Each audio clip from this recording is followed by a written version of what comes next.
ఇక ఈనాడు ఆంధ్రజ్యోతి రాసిన పచ్చి అబద్ధపు మోసపూరిత కథనాలు కొన్నింటిని చూద్దాం. ఆంధ్రప్రదేశ్లో మాత్రమే ఇలాంటి చెత్తా చెదారం అంతా పోగు చేసి ఈనాడు రామోజీరావు రాధాకృష్ణులు పచ్చి మోసపూరిత కథనాలని ఇస్తున్నారు. అందులో భాగంగా ఈనాడు పత్రిక అయితే కాపులకు జగన్ దగ అంటూ ఒక వార్తను ప్రచురించింది. ఈనాడు పత్రిక వాస్తవం ఏమిటంటే కాపు సంక్షేమానికి జగన్ సర్కార్ ఇంతవరకు 39,347 కోట్లు ఖర్చు పెడితే రామోజీరావుకు అది కనిపించలేదు. ఈ నాన్ డీబీటీ ద్వారా మరొక 16,914 కోట్ల లబ్ధి జరిగింది. 45 నుంచి 60 ఏళ్ల మధ్య ఉన్న 43,57,848 కాపు మహిళలకు కాపు నేస్తం ద్వారా 2,029 కోట్ల మేర నిధులు జమ చేసినా కూడా ఈ పత్రిక అన్నడూ మెచ్చుకోలేదు.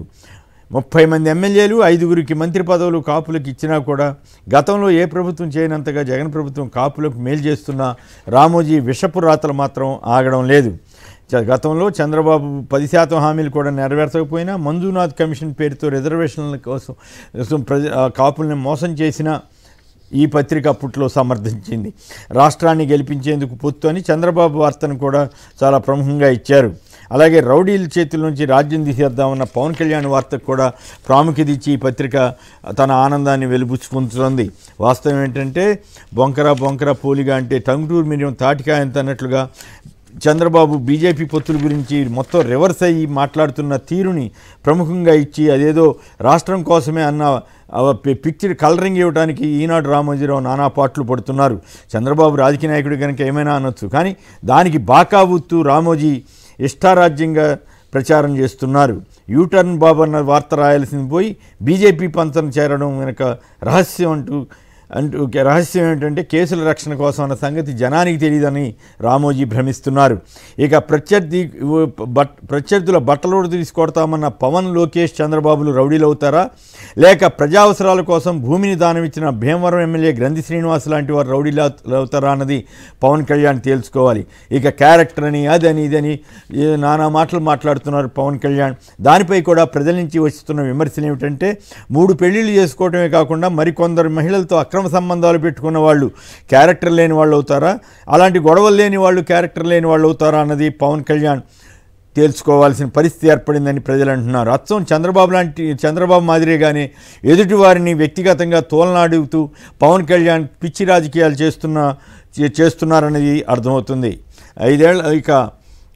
5 ఏళ్లు నిద్రపోయి 5 రోజులు ఉద్ధరిస్తారంటూ చిన్న పరిశ్రమలపై జగన్ తీవ్ర నిర్లక్ష్యం అంటూ ఈనాడు మరో పచ్చి అబద్ధపు వార్తను రాసింది.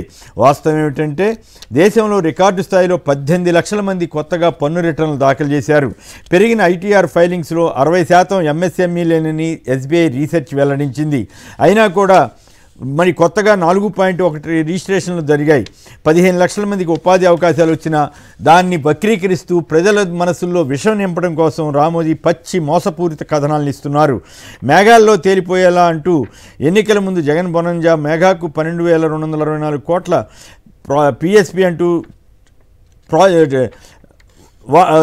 ప్రత్యేక కొత్త పంప్డ్ స్టోరేజ్ ఎలక్ట్రిసిటీ ప్లాంట్ని మెగా కంపెనీకి టెండర్ ద్వారా వస్తే దాని మీద కూడా విషం జిమ్మారు. వాస్తవం ఏంటంటే చంద్రబాబు నాయుడు గత ప్రభుత్వ టైంలో పట్టిసీమ పేరుతోటి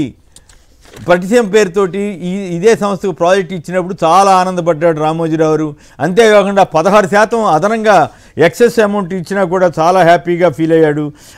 అదే టైంలో ఏపీలో జగన్ టైంలో పరిశ్రమలు విద్యుత్ ప్లాంట్లు వస్తుంటే మాత్రం ఈనాడుకి ఎక్కడలేని అసూయ కలుగుతుంది. ఒకటే ఏడుపు. మెగా కంపెనీ పంపు స్టోరేజ్ ప్రాజెక్ట్ ప్లాంట్ను టెండర్లో పొందితే కూడా ఇలాంటి చెత్త వార్తలు రాస్తున్నారు. అలాగే ప్రాజెక్టులు రాకపోతే రాలేదని ఏడవటం, వస్తుంటే ఏదో రకంగా అడ్డుపుల్లలు వేయాలని కుయుక్తులు పనడం ఈనాడుకు రామోజీకి అలవాటు పడింది. అందుకే ఈనాడు రామోజీరావు ఆంధ్రజ్యోతి రాధాకృష్ణులు ఆంధ్రప్రదేశ్ పట్ల సైకోలుగా మారి సైకోల నుంచి సైతాన్లుగా మారి తదుపరి పైతాన్లుగా అవతారమెత్తున్నారని ప్రజలు విమర్శించే దుస్థితిని తెచ్చుకుంటున్నారు వారిద్దరూ. ఇక ఆంధ్రజ్యోతి కూడా జనం డబ్బు జగన్ డప్పు అంటూ మరో సోది వార్త రాశారు. నిజానికి వాస్తవం ఏంటంటే ఏబిఎన్ పేరుతో ఉన్న న్యూస్ ఛానల్ లైసెన్స్ మీద ప్రభుత్వ కార్యక్రమాల లైవ్కు అనుమతులు లేకుండా, క్యాబినెట్ నిర్ణయాలు లేకుండా 700 కోట్లు రాధాకృష్ణకి అప్పట్లో దోచిపెట్టారని రాజకీయ పక్షాలని విమర్శలు చేసినప్పుడు నోరెత్తని రాధాకృష్ణ ఇప్పుడు డీజిల్ కార్పొరేషన్పై చెత్తాచెదారం అంతా కలిపి వార్తలు రాయిస్తున్నారు. అలాగే ఎన్నికల్లో డిఎస్సి అంటూ మరొక తప్పుడు వార్తను రాశారు.